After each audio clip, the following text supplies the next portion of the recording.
Welcome to the Bogart Effect, a wealthy wisdom podcast. Please see important disclosure information at the end of the presentation.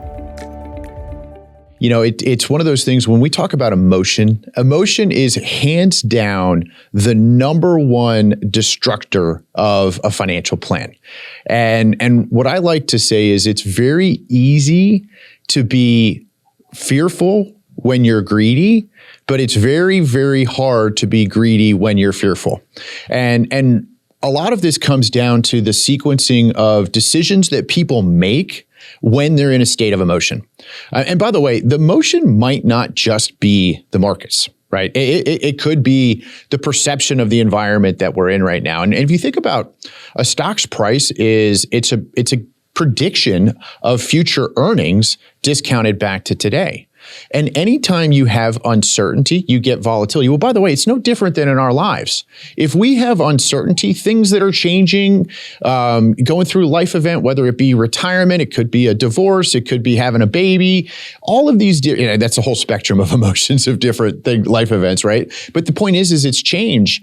And that change will have a direct impact on our mindset, which is going to impact our emotions, which will then impact the decisions or actions that we take. And that's why I think it's so important, Misty, to frame what are the decisions that you make when we have those periods of emotion? Because frankly, emotion is not a financial strategy at all. And that's why we build those plans. And I think it's extremely imperative to have a direct conversation around how are we reacting to the environments that we're in. 2020 was a great example where we had a lot of...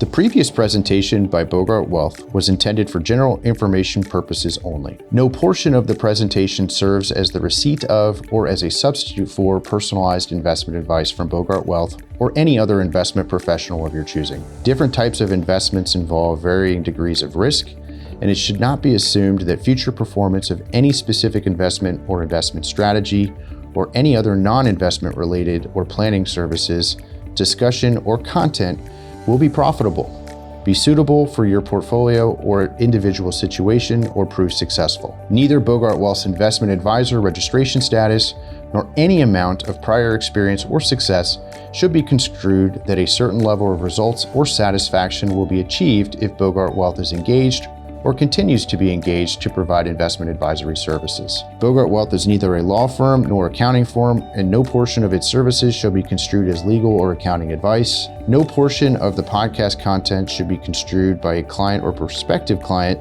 as a guarantee that he or she will experience a certain level of results if Bogart Wealth is engaged or continues to be engaged to provide investment advisory services. Copies of Bogart Wealth's current written disclosure brochure and Form CRS discussing our advisory services and fees are available upon request or at www.bogartwealth.com.